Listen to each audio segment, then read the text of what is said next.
નમસ્કાર દર્શક મિત્રો, સિટી ન્યૂઝમાં આપ સૌનું સ્વાગત છે। સમાચારોની શરૂઆત કરતા પહેલા એક નજર આજના મુખ્ય સમાચારો પર। ઉમરસાડી ખાતે આવેલી બીએન ઇન્ડસ્ટ્રીઝમાં વહેલી સવારે અચાનક આગ ફાટી નીકળતા અફરાતફરીનો માહોલ। સાંસદ ઉમેશ પટેલે રાજ્યમાં દારૂબંધી અંગે કર્યા ગંભીર આક્ષેપ।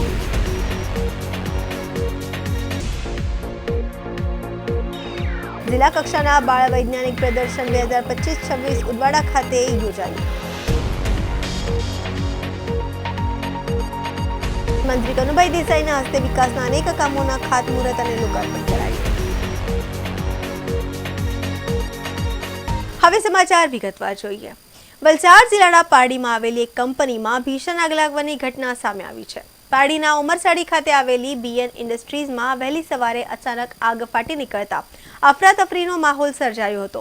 ઘટનાની ગંભીરતાને જોતા ફાયર વિભાગે મેજર કોલ જાહેર કર્યો છે। એલ્યુમિનિયમ પાવડરના કારણે આગે વિકરાળ સ્વરૂપ ધારણ કરતા ફાયર વિભાગ દ્વારા આગને કાબૂમાં લેવા માટે યુદ્ધના ધોરણે કામગીરી ચાલી રહી છે, પરંતુ કંપનીમાં ફાયર સેફટીના સાધનોના અભાવે વહીવટી તંત્રની કામગીરી અને કંપની માલિકોની બેદરકારી સામે પણ અનેક સવાલો ઊભા કર્યા છે। વલસાડ જિલ્લાના પારડી તાલુકાના ઉમરસાડી વાડી ફળિયા ત્યાં આવેલ બીએન ઇન્ડસ્ટ્રીઝના યુનિટ 2માં વહેલી સવારે આગનો ગંભીર બનાવ બન્યો છે। આ કંપનીમાં એલ્યુમિનિયમના ટીન ક્રશ કરીને પાવડર બનાવવાની કામગીરી કરવામાં આવે છે। જોકે એલ્યુમિનિયમ પાવડર અત્યંત જ્વલનશીલ હોવાના કારણે આગ જોતજોતામાં વિકરાળ સ્વરૂપ ધારણ કરી લીધું હતું। આગની જ્વાળા એટલી ભયાનક હતી કે તંત્ર દ્વારા તાત્કાલિક મેજર કોલ જાહેર કરવામાં આવ્યો છે। ઘટનાની જાણ થતાં જ પારડી, વલસાડ, અતુલ અને વાપી સહિત અલગ અલગ જગ્યાએથી 6 થી વધુ ફાયર ફાઇટરોની ટીમ ઘટનાસ્થળે પહોંચી ગઈ હતી। હાલ ફાયર જવાનો દ્વારા સતત પાણીનો મારો ચલાવી આગ પર કાબૂ મેળવવાના પ્રયાસો હાથ ધરવામાં આવ્યા છે। જોકે આ દુર્ઘટનામાં એક ગંભીર બેદરકારી પણ સામે આવી છે। મળતી માહિતી મુજબ કંપની પાસે ફાયર સેફટીના કોઈપણ પ્રકારના સાધનો ઉપલબ્ધ નહોતા। સદનસીબે હજુ કોઈ જાનહાનિના સમાચાર નથી, પરંતુ આગ લાગવાનું ચોક્કસ કારણ હજુ પણ અકબંધ છે।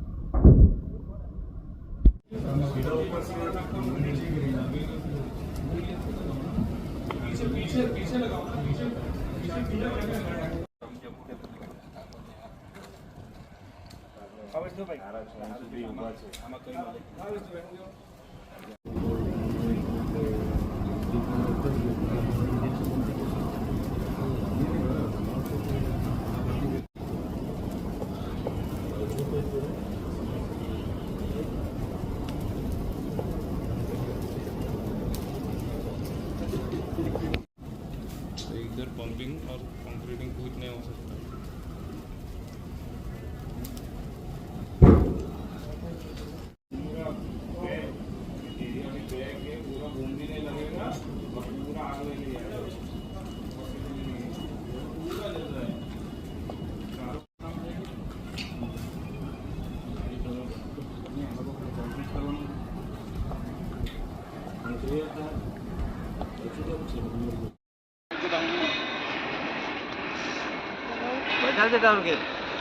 क्या बोलते हैं तो मोटर चालू करना उन्हें यार बोलू पपड़ी के लोटा हमारा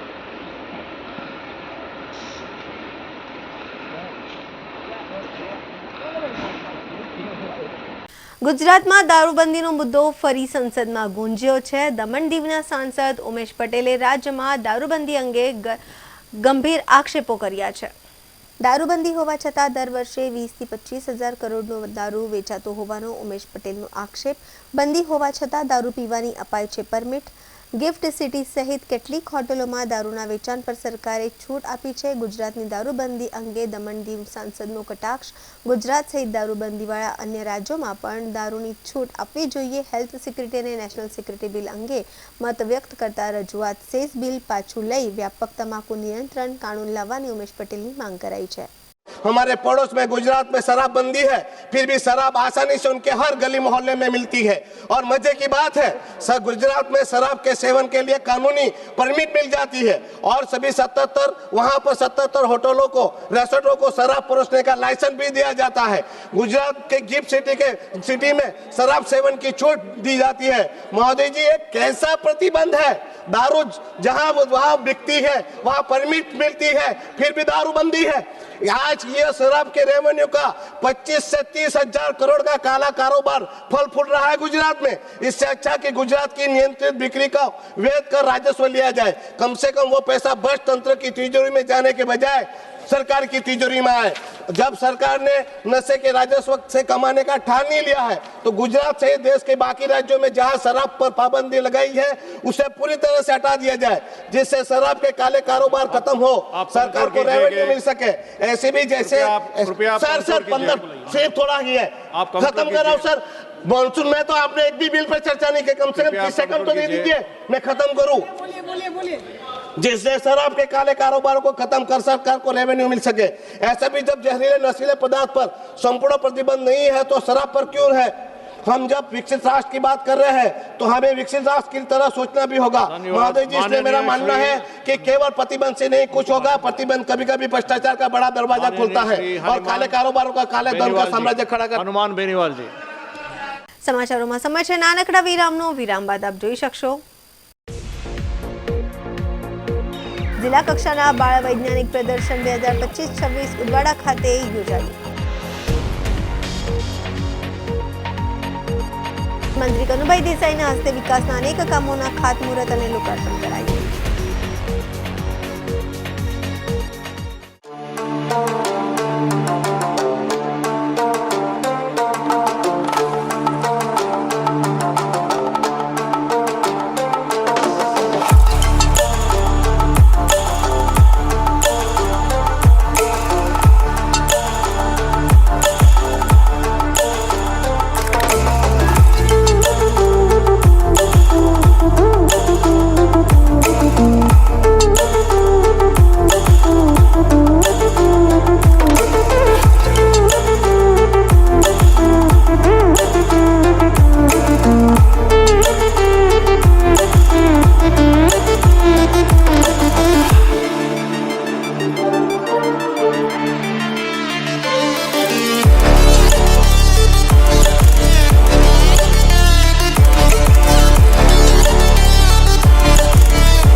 વિરામ બાદ આપનું સ્વાગત છે. વિકસિત અને આત્મનિર્ભર ભારત માટે સ્ટેમ ગુજરાત શૈક્ષણિક સંશોધન અને તાલીમ પરિષદ, ગાંધીનગર પ્રેરિત જિલ્લા શિક્ષણ અને તાલીમ ભવન, વલસાડ જિલ્લા શિક્ષણ અધિકારી કચેરી, વલસાડ જિલ્લા માધ્યમિક શાળા વિજ્ઞાન મંડળ અને SVA સર્વોદય તથા શેઠ પીપી મિસ્ત્રી હાઈસ્કૂલ ઉદવાડા ગામ આયોજિત જિલ્લા કક્ષાના બાળ વૈજ્ઞાનિક પ્રદર્શન 2025-26નું ઉદવાડા ગામ ખાતે આયોજન કરવામાં આવ્યું. આ કાર્યક્રમના અધ્યક્ષ અને ઉદ્ઘાટક શ્રી કનુભાઈ એમ દેસાઈ, શ્રી ભરતભાઈ પટેલ, શ્રીમતી ડોક્ટર રાજેશ્રીબેન એલ ટંડેલ, મહેન્દ્રભાઈ પટેલ, બિપિનભાઈ પટેલ, દક્ષેશભાઈ પટેલ, KM રાણા, પ્રજ્ઞેશભાઈ રાઠોડ, ધર્મેન્દ્રભાઈ પટેલ, બળવંતરાય પટેલ, શ્રીકૃષ્ણ વર્મા ગાંધી અને પુનિતભાઈ પટેલ વગેરે આમંત્રિત મહેમાનો ઉપસ્થિત રહ્યા હતા. કાર્યક્રમની શરૂઆત મહેમાનશ્રીઓના વરદ હસ્તે દીપ પ્રાગટ્ય કરીને શાળાની બાળકાઓ મારફતે પ્રાર્થના તેમજ સ્વાગત ડાન્સ પ્રસ્તુત કરવામાં આવ્યો હતો. ત્યારબાદ આમંત્રિત મહેમાનશ્રીઓને પુષ્પગુચ્છ આપી સન્માનિત કરવામાં આવ્યા હતા. ડોક્ટર રાજેશ્રીબેન ટંડેલે સૌપ્રથમ મહેમાનશ્રીઓનો આભાર વ્યક્ત કરીને સ્વાગત પ્રવચન અને કાર્યક્રમોની ઝાંખી આપતા જણાવ્યું હતું કે વિકસિત અને આત્મનિર્ભર ભારત માટે સ્ટેમ કુલ 5 વિભાગ, ટકાઉ ખેતી, કચરાનું વ્યવસ્થાપન અને પ્લાસ્ટિકના વિકલ્પો, હરિત ઉર્જા, ગ્રીન એનર્જી, નવી વિકસિત ટેકનોલોજી, મનોરંજન, ગાણિતિક મોડેલિંગ તેમજ આરોગ્ય અને સ્વચ્છતા, જળ સંરક્ષણ અને વ્યવસ્થાપન SVS તાલુકા કક્ષાના વિજ્ઞાન મેળાનું આયોજન કરેલ. યજમાન શાળાના સન્માન તેમજ વિશિષ્ટ સિદ્ધિ પ્રાપ્ત કરેલ વિદ્યાર્થી અને શાળાનું સન્માન કરવામાં આવેલ છે.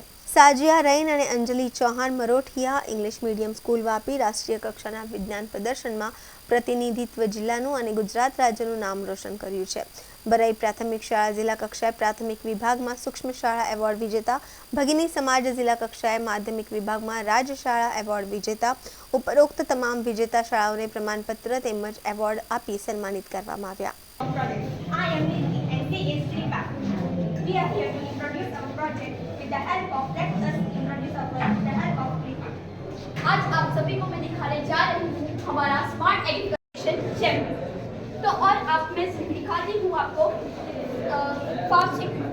इसमें इस प्रकार की टेक्नोलॉजी का प्रयोग किया गया है कि कोई भी पशु पक्षी और जानवर सोलर पैनल है सनलाइट एब्जॉर्ब करके इलेक्ट्रिसिटी जनरेट करके ये सारी लाइट चलती है और free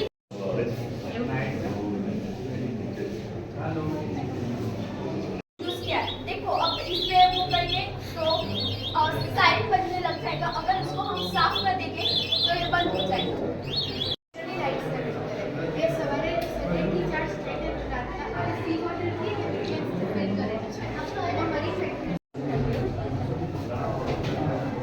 when we think about farming we think about the farmers the food that reaches our table and fields full of crops.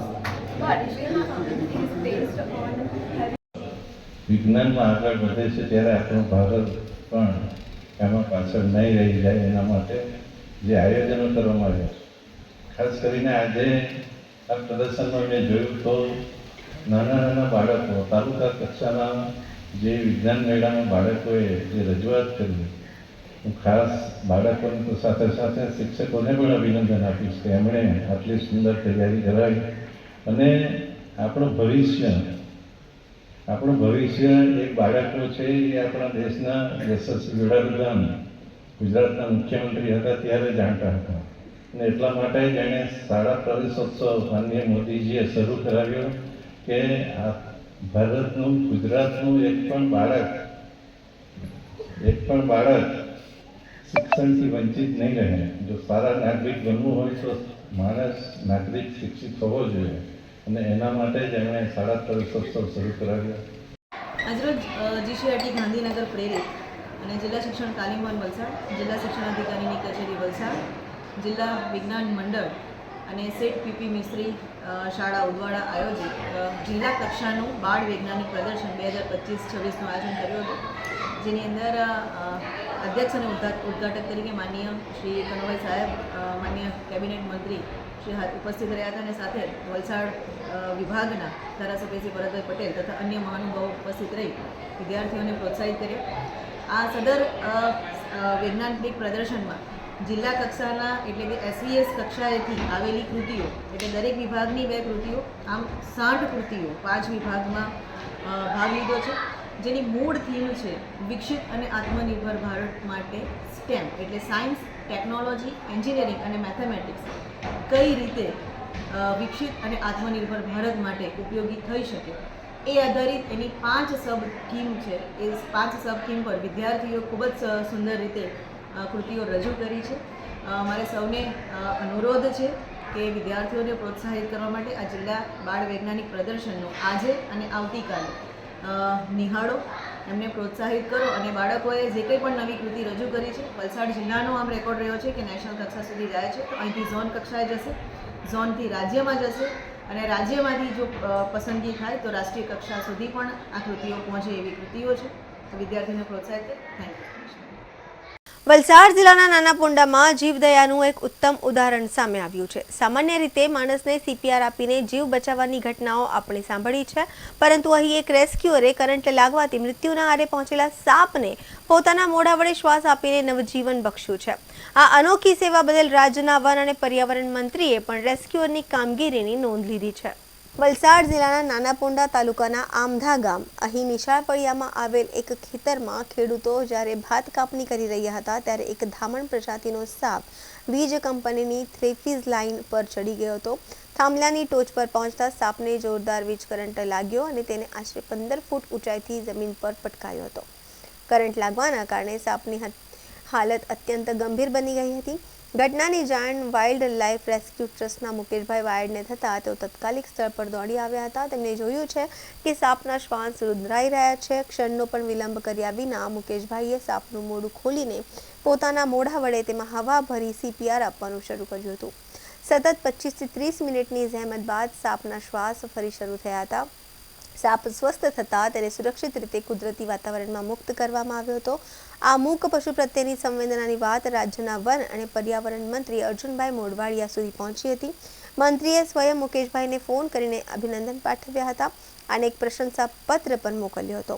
ઉલ્લેખનીય છે કે મુકેશભાઈએ અત્યાર સુધીમાં 8000થી વધુ સાપોનું રેસ્ક્યુ કર્યું છે. સરકાર દ્વારા પણ તેમની આ કામગીરીને બિરદાવવામાં આવી છે. મુકેશભાઈ કેમ છે? નમસ્કાર સરજી. નમસ્તે નમસ્તે.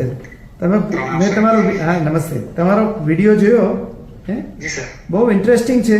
તમે મોઢેથી સાપને પેલો CPR આપીને બચાવ્યો. જી સાહેબ. અચ્છા, એ કયો સાપ કઈ પ્રકારનો હતો? એ નોન વેનમસ એટલે કે આપણે ગુજરાતીમાં તામસ સાપ કહીએ છીએ. અચ્છા, એ હતો એટલે કે એમાં ઝેર નથી આવતું સર. અને કે એ કેવી રીતે ઉપર ચડી ગયો હતો? હા, એ અમે છે ને સાહેબ અમારા ઘરે ભાત કર્યું હતું ડાંગર. હા, એની કાપણી ચાલતી હતી અને બાજુના ખેતરમાં બી ભાત કાપેલું હતું. એટલે બીજે દિવસથી મતલબમાં એક દિવસ સુકાઈ ગયું એટલે બીજે દિવસથી મતલબમાં એને પૂરે ત્યાં બાંધીને જોડવા માટે તૈયારી કરી છે. એટલે મજૂરોને એવા આવ્યા હતા. હું બાજુના ખેતરમાં મારા ખેતરમાં ભાત કાપતો હતો અને મારા કોઈનું ખેતર છે ત્યાંના ભાઈના છોકરાઓ અને મજૂરો ત્યાં લાગેલા હતા ભાતના પૂરે ત્યાં બાંધતા હતા. એટલે એક કામગીરી ચાલતી હતી. એટલે આપણે ઉપર એક પેલી ગિલહરી આવે ને આપણે ખિસકોલી. હા, ખિસકોલી, બરાબર. એની પાછળ પડ્યો છે. હા, એને ખોરાકની શોધમાં એ આપણા જે 3-ફેઝ લાઈન આવે છે 3-ફેઝ ની એ જે બે લાઈન પર ત્યાંથી થંભો ગયેલો છે ને જીવન તાર છે. અચ્છા, એમાં ડી ગયો છે. હા, એમાં એ ખિસકોલી કદાચ કૂદીને ઝટકો મારીને પેલા ઝાડ પર જતી રહી ને તાર પર લાગી ગયો. એટલે એને જે એનું હૃદય આવે છે ને આપણે એનો હેડ પરથી એટલે મોઢાથી એક મતલબમાં 1 થી 1.5 ફૂટના અંદર એક હાર્ટ હૃદય આવે છે ને ફેફસા ને બધું જોઈન્ટ આવે છે. એટલે ત્યાં એને નજીક કરંટ લાગી ગયો હતો. અચ્છા, એટલે ઉપર 15 ફૂટથી નીચે પડી ગયો. પછીથી મને ભાઈના છોકરાએ કીધું કે કાકા અહીંયા કે સાપને કદાચ કરંટ કેવું લાગ્યો છે અને નીચે પડ્યું છે ને બીજા એક બે જે નાના ચકલાઓ આવે છે ને એક કંકાસ લાગ્યા એને જોઈને સાપને. એટલે પેલા ચેતી ગયા કઈ છે એટલે મને બૂમ પાડી. એટલે હું બાજુમાંથી જ ગયો ને જોયું કે આ તો સાપ છે અને જોયું તો એને કરંટ લાગેલો હતો. થોડુંક એના કરંટ લાગેલો તો પેલો ચામડી વળી જાય ને તેવું. એટલે બાજુમાંથી જો અવાજ આવ્યો ને પેલો ફાંક દઈને અવાજ આવ્યો ને ત્યાંથી ધુમાડો ઉપર તાપ પછી ઉગડે તેવો ખ્યાલ આવી ગયો કે અહીંયા કંઈક થયું છે. એટલે ગયા ને જોયું તો તામાસ સાપ હતો. અચ્છા, તમે પહોંચી ગયા? પછી પહોંચી ગયા અને સ્થળ પર જઈને બધું જોયું તો હવે સાપ તો એકદમ પેલો કોમામાં જ જતો રહેલો, મૃતપાય જેવો થઈ ગયેલો હતો. અચ્છા, પછી પણ તમે એને આપણે મોઢામાં મૂક્યો તો બાઇટ ના કરે તમને? ના સર, એમને બાઇટ કરવાનો મોમેન્ટ નહીં હતો. અચ્છા, એની સ્થિતિમાં નહોતો? હા, એ સ્થિતિમાં નહીં હતો અને એની કન્ડિશન એકદમ વીક થઈ ગયેલી. એટલે એનું બોડીનું હાલનચલન પહેલેથી બંધ હતું એકદમ. મેં પૂંછડીના વેડો ને અને બીજું બોડીના વેડો તો બી એનું હાલનચલન બંધ. એટલે કે એકદમ કોમામાં જતો રહ્યો. અચ્છા, પછી તરત ને તરત થઈ ગયો પછી કે થોડી વાર લાગી હતી? ના સર, એમને હું આ કામગીરી કરતા 30 થી 35 મિનિટ લાગી ત્યારે જીવન થઈ ગયું. અચ્છા, સરસ. ચાલો, મેં 7 થી 8 વખત CPR આપ્યો. અચ્છા, અને 3 વખત પાણી આપ્યું થોડું પછી થોડુંક જમીન પર મૂકીને રિલીઝ કર્યું, એનું મુવમેન્ટ જોયું, પાછું CPR આપ્યું, જેમ જરૂર પડી એમ જે કરીને પછી એનું મુવમેન્ટ આવી ગયું અને પછી સારી રીતે એનો એટલે પાછું અમારા જ ખેતરમાં એને રિલીઝ પણ કરી દીધું. અને સર તમે ડીસી પટેલ સર ત્યાં આવ્યા હતા સ્નેક રિસર્ચ ઇન્સ્ટિટ્યૂટમાં આવ્યો હતો. ત્યાં મુલાકાત માટે હું આરેકો સાહેબને કહ્યું હતું, આપણે હિરેનભાઈ પટેલને, કે સાહેબજી આવે છે તો અમારી મુલાકાત એક કરાવો. અને હું પાછો આવીશ ત્યારે જરૂર મળીશું આપણે. તમે પણ આ બાજુ આવતા હોય તો આવજો. તમને છે ને તમારું એડ્રેસ અહીંયા મારા સ્ટાફમાં કોઈને આપી દો એટલે હું એક કાગળ તમને મોકલાવીશું. જી સર. ચાલો, ખૂબ ખૂબ અભિનંદન. તમે સાપને કામે સારું કરો છો. આમાં મને બધાએ કીધું કે અત્યાર સુધીમાં ઘણા સાપને રેસ્ક્યુ પણ કર્યા છે અહીંયા, અને ડીસી પટેલ પણ ખૂબ સારું કામ કર્યું છે. એને તમારા જેવા મિત્રોને તૈયાર કર્યા છે. જી સર. ધામણ સાપને એટલે કે રેડ સ્નેકને અમે CPR આપીને જે બચાવવામાં આવ્યો છે એ અમારે હું મારા પોતાના ખેતરમાં ભાત કાપણીનું કામ કરતો હતો અને બાજુના મારા ભાઈના ખેતરમાં ત્યાં પણ ભાત કાપણીનું કામ ચાલુ હતું અને ભાત સુકાઈ ગયું પછીથી ભાતના પોલીટે બંધાતા હતા અને બાજુમાં જ GEBનો જે પોલ છે ત્યાં 3 ફેઝની લાઈન ગઈ હતી. ત્યાંથી એક ખોરાકની શોધમાં ધામણ એ ખિસકોલી જ્યાં હતી એ ખિસકોલી ચાલુ વીજના થંભા પર ચડી હતી અને એને ખોરાકની શોધમાં પાછળ એ ધામણ સાપ રેડ સ્નેક પણ એ ત્યાં ગયો હતો. કરંટ જીવંત તાર હતો એને એ ટચ થઈ ગયો અને એ જ્યારે મેં સ્નેક નીચે પડેલો ત્યારે જ્યારે રેસ્ક્યુ કરવાનો ગયો હતો ને ત્યારે મને જોવા મળ્યું કે એ જે સ્નેકનું હાર્ટ છે ને, હૃદય, એને બહુ નજીક કરંટ લાગ્યો હતો. એ રેડ સ્નેક ધામણ સાપ એકદમ મૂર્છિત અવસ્થામાં હતો, કોમામાં જઈ રહેલો એવી કન્ડિશનમાં હતો. એનો શરીરમાં હલનચલન એકદમ બંધ હતું, કોઈ જ એનું હલનચલન નહીં હતું. એ પછી વિચાર્યું કે હવે આ સાપને કેવી રીતે સારવાર આપવું. થોડી વાર તો વિચાર આવ્યો કે કઈ રીતે એને આપણે બચાવ કરીએ. આ વન્યજીવ બચાવવા માટે અમે પહેલાં તો એમને મેં મારા હાથથી જ એ જે રેડ સ્નેક હતું એને હૃદય પાસે એને એવો પમ્પિંગ આપ્યો મારા હાથથી સ્લોમાં, ધીરે અને એનું હૃદય ચાલુ થાય એ કઈ રીતે પાછું જીવિત થાય એ રીતે મેં થોડીક સારવાર આપી. પણ એમાં રિઝલ્ટ ના મળ્યું જલ્દી. પછી વિચાર્યું કે હવે એકદમ ડેડ થવાની તૈયારીમાં જેવો છે, એનો ખાલી પૂંછડી થોડી હલનચલન હતી, જરા. પછીથી વિચાર આવ્યો કે ચાલો હું એને મારા થોડુંક ઓક્સિજન આપું, હવા ભરું એના હૃદય સુધી, એના ફેફસા સુધી જાય એ રીતે. એ કન્ડિશનમાં વિચાર આવીને મેં કર્યું તો એ ધીરે એનું શરીરમાં મુવમેન્ટ આવવા લાગ્યું. એ મુવમેન્ટ આવ્યું પછી એમને મેં CPR આપવાનું ચાલુ કર્યું. CPR આપતા લગભગ 14-15 મિનિટની અંદર એને થોડુંક હલનચલન વધાર્યું. પછી એને મેં પાછો જમીન પર મૂક્યો. જમીન પર મૂકીને પાછો એને થોડું એનું હૃદય પાસે એને પમ્પિંગ ચાલુ કર્યું હાથથી. પછી થોડી વાર રિલીઝ કરીને પછી એને મેં પાણી પીવડાવ્યું.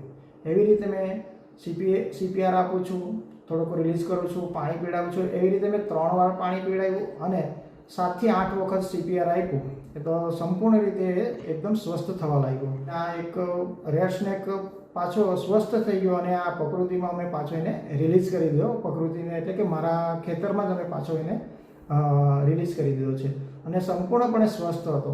એટલે હું ત્યાં જ મૂકી દીધો મારા ખેતરમાં જ. અને આ એક CPR આપીને કામગીરી જે કરી તે ડીસી પટેલ સાહેબ કહે છે કે બહુ રેર કેસ છે કે આવો CPR આપીને આવા એક સર્પોને બચાવવામાં આવ્યું. આપણને કોઈ હાનિ ના પહોંચે એવા સાધન સામગ્રી જોડે આપણે એ વન્યજીવોને બચાવવાની કામગીરી કરવું જોઈએ. આ તો હતું કે બિનઝેરી સાપ એટલે કે રેડ સ્નેક, ધામણ સાપ, એમાં ઝેર હોતું નથી એટલે હું મારા મોઢાથી CPR આપવામાં આવ્યો. કેમ કે ઇમરજન્સીમાં એવું કોઈ મારા પર સાધન ના હતું જેથી કરીને મારા મોઢાથી એને CPR આપીને બચાવવાનો પ્રયત્ન કર્યો. પણ જ્યારે કોઈક ઝેરી સાપ મતલબમાં નાગ હોય, રસલ વાઇપર હોય કે કોઈક અન્ય કાળતરો હોય એવા ઝેરી સાપો સાથે આપણે કોઈક બી રેસ્ક્યુરે આવી કામગીરી ના કરવી જેથી કરીને આપણે જીવનો જોખમ ના મૂકવું. કોઈને કોઈ સાધન વડે કે પછી જે ડૉક્ટરો છે એ ડૉક્ટરો દ્વારા એને સલાહ સૂચન લઈને જ આવી સેવા બજાવવી જોઈએ. અને હું આ રીતે જે વન્યજીવ બચાવવાની એક સેવા કરી છે. તો આપણા ગુજરાતના વન અને પર્યાવરણ મંત્રી સાહેબનો અર્જુનભાઈ મોઢવાડિયાનો ખૂબ ખૂબ આભાર માનું છું કે એમણે જ્યારે કાલે મને ડાયરેક્ટ ફોન કરીને એમણે પ્રશંસા કરી અને આપણા મીડિયાના માધ્યમથી જ્યાં સુધી વિડીયો પહોંચ્યો તેમણે પણ મને આશ્વાસન આપ્યું ને મારી સરાહનીય કામગીરી જોઈને એ લોકો મને આભાર માન્યો અને સારું કામગીરી કરી રહ્યો છે એવું જેણે પણ મારું સારું વિચાર્યું એવો સર્વને હું ખૂબ ખૂબ આભાર માનું છું. Thank you so much. જય હિન્દ, જય ભારત, વંદે માતરમ. અત્યારે જે મુકેશભાઈ વાયડ અમારા વિસ્તારના સ્નેક રેસ્ક્યુઅર છે, એમની કામગીરીને હું ખૂબ બિરદાવું છું. એમણે જે કામગીરી કરી છે તે કામગીરીને હું ખૂબ જ બિરદાવું છું, કારણ કે સ્નેક પ્રકૃતિમાં ખૂબ જ અગત્યનો ભાગ ભજવે છે. સ્નેક ઘણી રીતે આપણને હ્યુમનને મદદરૂપ થાય છે. ઇકોલોજીકલી જો સ્નેકનું નિકંદન ટોટલી નીકળી જાય તો હ્યુમન લાઈફ પણ 20 વર્ષથી વધારે જીવવા માટે શક્ય નથી. એટલે જે મુકેશભાઈએ જે કામ કર્યું છે એ આવનારી પેઢી માટે ખૂબ જ અગત્યનું કામ કર્યું છે, જે એક રેડ સ્નેકનો જીવ બચાવીને, અને વર્ષોથી કરતા આવે છે આ રીતે. પણ આ કદાચ કિસ્સો પહેલીવાર મેં જોયો છે કે CPR આપીને એકનું સ્નેકના જીવ બચાવ્યો છે. તો એમની કામગીરીને ખૂબ બધાએ ઘણાએ બિરદાવી છે. અને આપણા ગુજરાત રાજ્યના માનનીય મંત્રી શ્રી કેબિનેટ મંત્રી શ્રી અર્જુનભાઈ મોઢવાડિયાએ પણ એમની કામગીરીની ખૂબ જ કદર કરી છે. એમની સાથે ટેલિફોનિક વાત પણ કરી છે અને એમને ગાંધીનગર માટે આમંત્રણ આપ્યું છે. સમાચારોમાં ફરી સમય છે નાનકડા વિરામનો. વિરામ બાદ આપ જોઈ શકશો મંત્રી કનુભાઈ દેસાઈના હસ્તે વિકાસના અનેક કામોના ખાતમુહૂર્ત અને લોકાર્પણ કરાયું.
વિરામ બાદ ફરી આપનું સ્વાગત છે.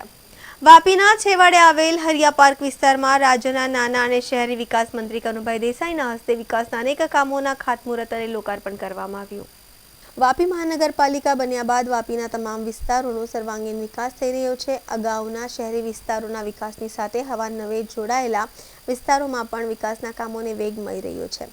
વાપીના છેવાડે આવેલ હરિયા પાર્ક વિસ્તારમાં રાજ્યના નાના અને શહેરી વિકાસ મંત્રી કનુભાઈ દેસાઈના હસ્તે વિકાસના અનેક કામોના ખાતમુહૂર્ત અને લોકાર્પણ કરવામાં આવ્યું હતું. કનુભાઈના હસ્તે ₹32 કરોડથી વધુના ખર્ચે 24 કામોનું ખાતમુહૂર્ત કરવામાં આવ્યું છે. આ સાથે 10 કરોડના ખર્ચે તૈયાર થયેલા કામોના લોકાર્પણ પણ કરવામાં આવ્યું હતું, જેમાં રસ્તા, ડ્રેનેજ અને અન્ય ભૌતિક સુવિધાઓનો સમાવેશ થાય છે. મહત્વપૂર્ણ છે કે આ વિસ્તારમાં અગાઉ પૂરતો વિકાસ થયો ન હતો, પરંતુ હવે આ વિસ્તારમાં રસ્તા, ડ્રેનેજ અને અન્ય ભૌતિક સુવિધાઓમાં વધારો થઈ રહ્યો છે, ત્યારે મંત્રી કનુભાઈ દેસાઈએ કાર્યક્રમમાં વિકાસથી વંચિત એવા તમામ છેવાડાના વિસ્તારોનો સર્વાંગીણ વિકાસ થશે તેવી ખાતરી પણ આપી હતી.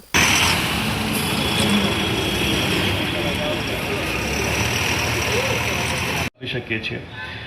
આની સાથે જ રોડ સિવાય સ્ટ્રીટ લાઇટ અને પાણીના કામો શ્રી નાણાં, શહેરી વિકાસ અને શહેરી ગૃહ નિર્માણ વિભાગ, ગુજરાત સરકાર 5 કરોડ જેટલા કામો કે જેમાં વિવિધ 11 કામો રોડના અલગ અલગ. સૌપ્રથમ આજના કાર્યક્રમ રોડના કામ કે જે પૂર્ણ થઈ ચૂક્યા છે, અંદાજિત 10 કરોડથી ઉપરની રકમના કામની ગતિ પકડી. બીજી મહાનગરપાલિકાનો જે રિવ્યુ લીધો, તારની રોડની વાત કરું કે સલવાબની રોડ અને કચ્છીગામ તરફની પણ રોડે જે જૂના મહિના બધા લોકો પરેશાન થયા, પણ જ્યારે વરસાદ પતી છે ત્યારથી પેચવર્કના કામો પણ પૂરું અને જૂના નગરપાલિકા વિસ્તારના બધી મેજર રોડ્સના કામો અત્યારે શરૂ થઈ ગયા છે. એના પહેલા પ્રોગ્રામના ભાગરૂપે આજે આપણે માનનીય મુખ્યમંત્રી શ્રી ભૂપેન્દ્રભાઈ પટેલ સાહેબે જ્યારે 2025ના વર્ષને વિકાસ વર્ષ તરીકે જાહેર કરીને 30,000 કરોડ જેટલું બજેટ આપ્યું, ત્યારે 8 મહાનગરપાલિકાઓ નવી જાહેર કરી. એમાં અનેકવિધ વિકાસના કામો થઈ રહ્યા છે અને એમાં જ્યારે વાપી મહાનગરપાલિકાનો સમાવેશ થયો છે, ત્યારે મ્યુનિસિપલ કમિશનર શ્રી યોગેશભાઈ ચૌધરીની આગેવાની હેઠળ જે એમનું કામ કરવાની પદ્ધતિ છે, એના લીધે આ વિસ્તારમાં અનેક વિકાસના કામો ઝડપી ગતિએ આગળ વધી રહ્યા છે. પછી એ ડ્રેનેજનું હોય, રોડનું હોય કે મશીનરી ઇન્સ્ટોલ કરવાનું હોય, આ બધા કામો જે રીતે થઈ રહ્યા છે, આ વિસ્તારની પ્રજાને અનેક સેવાકીય લોકાર્પણ કરવામાં આવ્યા છે અને આજે લગભગ 10 કરોડના લોકાર્પણ અને 32 કરોડના નવા કામોનું ખાતમુહૂર્ત કરવામાં આવ્યું છે અને આ બધા કામો 3 થી 4 મહિનામાં સંપૂર્ણ થશે એવી પણ ખાતરી આપે. ખાસ કરીને જે નવા જે ગામો જોડાય છે એનો ઝડપી અને બમણો વિકાસ થઈ રહ્યો છે. જનરલી જ્યારે નવા કામો જોડવામાં આવે ત્યારે એનો વિકાસ પાછળથી થતો હોય છે, પરંતુ આપણે જેવી મહાનગરપાલિકા થઈ ત્યારથી જ આ દરેકે દરેક ગામોના વિકાસના કામો આપણે સાથે લઈ લીધા છે. એમાં સફાઈ હોય, સ્ટ્રીટ લાઇટ હોય કે પછી ડ્રેનેજના કે પાણીના કામો હોય, રસ્તાના કામો, આ બધા કામો દરેક વિસ્તારમાં થઈ રહ્યા છે. સમાચાર પૂરા કરતા પહેલા એક નજર આજના મુખ્ય સમાચારો પર. ઉમરસાડી ખાતે આવેલી બીએન ઇન્ડસ્ટ્રીઝમાં વહેલી સવારે અચાનક આગ ફાટી નીકળતા અફરાતફરીનો માહોલ. સાંસદ ઉમેશ પટેલે રાજ્યમાં દારૂબંધી અંગે કર્યા ગંભીર આક્ષેપ.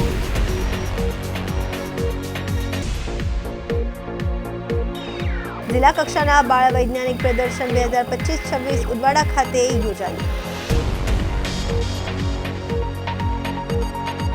મંત્રી કનુભાઈ દેસાઈના હસ્તે વિકાસના અનેક કામોના ખાતમુહૂર્ત અને લોકાર્પણ કરાયું. તો આ હતા અત્યાર સુધીના સમાચાર. જોતા રહો સિટી ન્યૂઝ. નમસ્કાર.